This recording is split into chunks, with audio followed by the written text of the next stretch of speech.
It's time to get fired up, all you fight fans. Welcome to Rings and Cages AZ, where we bring you hot takes on all things fight in the Copper State. All the latest news and updates in this hotbed of combat sports that we call Arizona. Let's go. And now, your host and on-fire fight sports super fan, Chuy. This past Saturday, July 27th, Rings and Cages AZ was at Brawl in the Barrio, presented by Del Sol Promotions. You know I want to give you my thoughts on what happened there. This is what's on my mind. From the start, I knew Del Sol had some great talent and some very promising young prospects on their roster, but they also have some great matchmaking. Big shout out to Chris Vasquez, who is the primary matchmaker for Del Sol. First thing I liked about his approach is every fighter on this card, whether they had 10 fights or 30 fights, they all were given rounds. Particularly fighters early in their pro career, they need those rounds. They need to be comfortable in that ring. And if your young prospect reaches a point where they're 20 fights in their career, but they've had less than 60 rounds, that is not the right kind of experience. That means that they have not been tested, and you have to test your fighters. He gave his fighters a challenge, and that's the second thing I like about the matchmaking that Chris Vasquez did for this event, is he gave his fighters a challenge, and he gave them an opportunity to learn where their weaknesses are. It is so dangerous to find out at the contender stage where your weaknesses are when you are facing now, if you're 20-0 and you're facing another fighter who's 20-0 and that other fighter knows his weaknesses but you don't because you've never had them exposed and you've never had to overcome those weaknesses. You've never had to overcome that hardship during a fight. You are in a very bad position as a fighter. Maybe you win that, most of the time you don't. And that's what I loved most about the way these fights were put together. It was, yes, these young fighters were getting rounds. They were getting that experience under those bright lights, but also they were learning to deal with a little bit of hardship. They were learning in the ring, and you could see that. Whether it was learning to deal with a speed disadvantage or a footwork disadvantage against your opponent, whether it was learning to deal with the fighter who just won't quit no matter how hard you hit them. Those are valuable experiences for these fighters, and it's only going to lead to an overall better career as opposed to a fighter who is just in there with bodies that they can run through and get first round knockouts. That is one of the most dangerous things you can do for a young prospect. So again, very big shout out to Chris Vasquez for putting his fighters in positions where they were challenged. These were entertaining fights. They were valuable to the fighters and of course valuable to us, the fans. I want to give you a recap of the show. Let's get into it. This is the breakdown. Kicking off the card was Trevor Katara versus Jorge Martinez. Katara took home the unanimous decision victory. This was a good performance by Trevor Katara. Did very good in terms of his footwork and dealing with the pressure that Jorge Martinez brought. He had a lot of success as well, throwing some power punches down the middle. And he is a heavyweight boxer, so traditionally heavyweight boxers are not going to be known for the volume punching, but I think a little more activity from Katara would suit him well. And that's where he had his most success, when he was throwing those straights and splitting that guard, and just seeing more of that from him, I think would benefit him. Having that confidence to throw his hands would benefit him. In any case, this was a good performance for Trevor Katara, so congratulations on the win.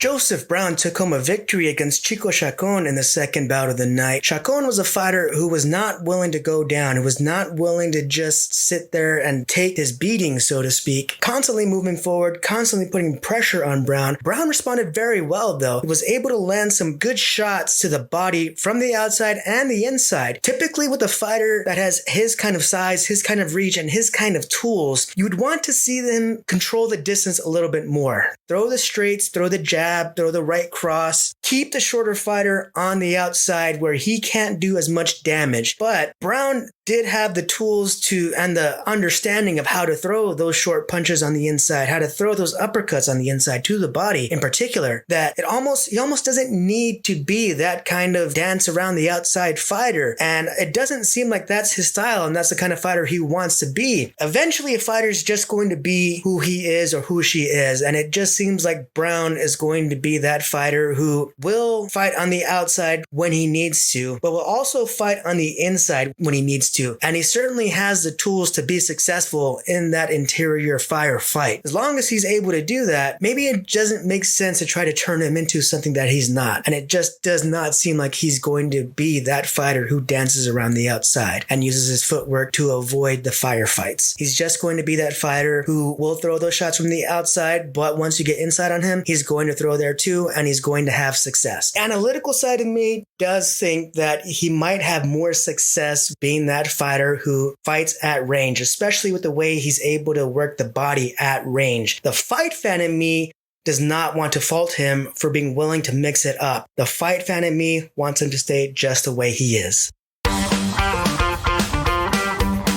Phillip Vella, the Sin City Sicilian, making his pro debut against Israel Camacho. Vella, to me, seemed like the most polished fighter on this card. Certainly the fans of Adrian Rodriguez might have something to say about that, and there is a case to be made for him, but from what I saw, his punch selection, his understanding of distance, his defense, and his ability to slip, counter, and his understanding of attack and defense angles seemed like that of someone more experienced than a fighter making his pro debut. To his credit, Israel Camacho was a fighter who was game, who was looking to take the fight to Vella, who was looking to move forward, hit the body, land with power, and try to take him out of his game plan. Vella, however, just seemed poised. Again, just seemed like a fighter who had the experience and the poise and the state of mind to just fight the fight that he wanted to fight, and that's something that needs to be recognized, commended. Whatever happens in his career, he is in a great position to be successful. Alezet Valerio made her pro debut against Amarellis Adorno. Amarellis is a fighter who has fought a lot of prospects and had very impressive volume in this fight. Alezet was game for it though. She definitely was there, as she said, to make it a dogfight. That's something that she said she had always done in her amateur career, and her pro career was not going to be any different for her in terms of her style and the way she approaches fights and her willingness to stand and engage. And that certainly came through in this fight. Lots of punches being thrown by both fighters through all 4 rounds, but it did seem like midway through the second, definitely in the third, Alezet's power started to take over and she started to really take command of the fight. Bloodied up, standing, trading. This was a very exciting fight for her and a great start to what is a promising career. Excited to see what's going to happen with this fighter. First female fighter signed to Del Sol Boxing. We're going to have more on that for you later in this episode.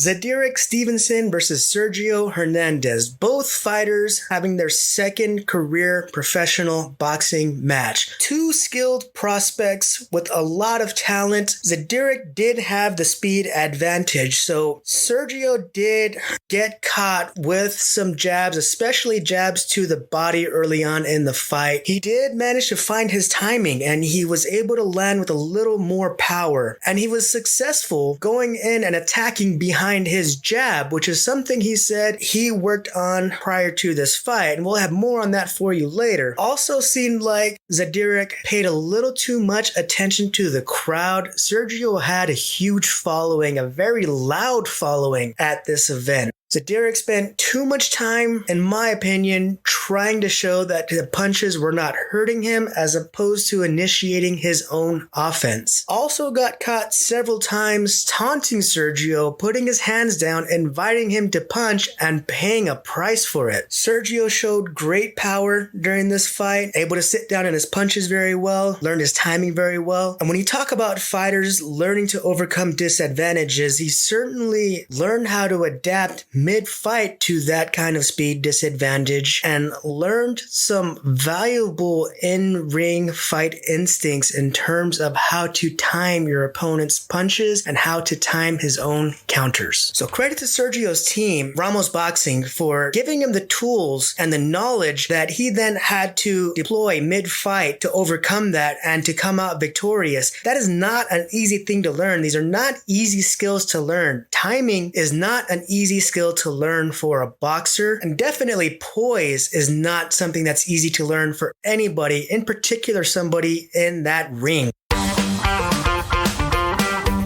Esquivel had fought once in Mexico as a professional, first time fighting as a pro in front of a U.S. audience, certainly making an impact fighting Angel Varela. This was an incredibly dominant performance from Esquivel. Took control very early on in the fight from the first round and proceeded just to wear down Angel over the next 4 rounds. Angel Varela is a game fighter. He was not someone who was going to go away quietly. He certainly threw everything he had at X, but X's power just seemed to be a little bit too much. Midway through the 4th round, I would not have been mad at Varela's corner if they had thrown in the towel and just said, stop the fight, that's enough. That's enough damage from X. But every time it seemed like that might happen, Angel Varela responded with a few combos of his own. X was a great body puncher in this fight. Definitely Angel was a game opponent, but this might have been the most dominant fight, the most dominant performance from anyone on the card, because X just never seemed like he was going to lose this fight. It never seemed like there was anywhere where he had a disadvantage.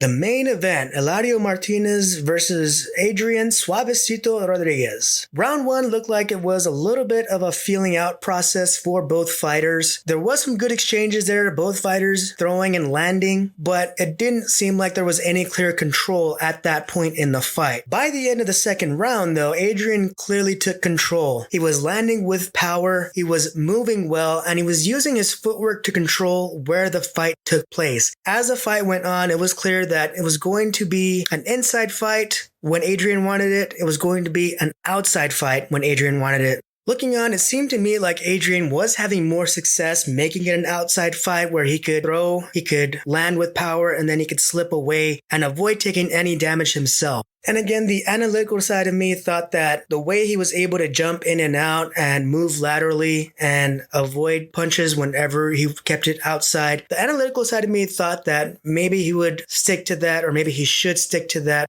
because he would have more success there. The fight fan in me really appreciated it, though, when Adrian was willing to stay inside the pocket and trade shots. He did have good head movement as well, so it wasn't like he was going to eat a ton of shots on the inside, but it just seemed like when he did take damage, it was because he chose to stay inside the pocket and trade with Hilario. Can't argue with the results, though. Adrian walked away with the victory. Question now is, what is next for this young man? Now 9-0, undefeated. Stay tuned to find out. At the weigh-ins for Brawl in the Barrio, I had a chance to talk with some of the up-and-coming stars on that card. I want to play for you a little bit of what we discussed. This is Behind the Gloves.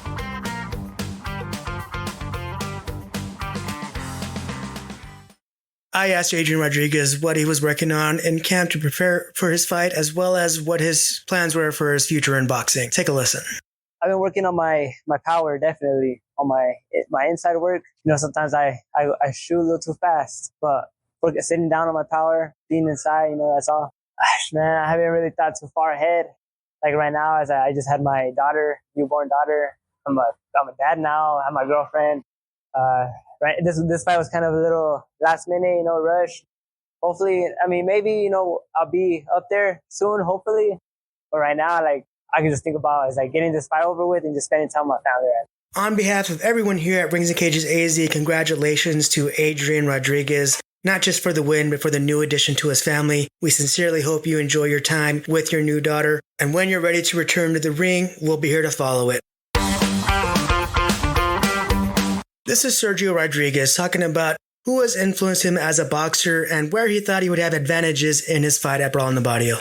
As a boxer, my style is more being a bigger guy. I feel like I'm a lot slicker, a lot better movement, more agile than most of my size. Got a pretty good jab behind it. One boxer that really influenced me, or one of my favorite boxers, he is a southpaw though. I am orthodox, but Usyk, just his movements, his angles, his output.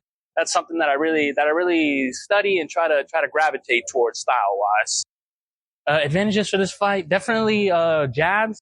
A lot of just working that jab, upstairs, downstairs, quick jab, stab jabs, just all kinds of jabs for sure. That's gonna be the key, one of the keys to victory, as well as just angles. Once we can get a couple jabs in there, get a combination in, angle, bam, bam, bam, opens up for another combination. That, and then just staying at my range. I was able to see him, size him up a little bit just now. Looks like we're about the same size. I might be a couple centimeters bigger. So definitely going to have to use that to my advantage, my length here. So staying at my distance for sure. Definitely working the jabs and definitely the angles, as well as staying at my distance.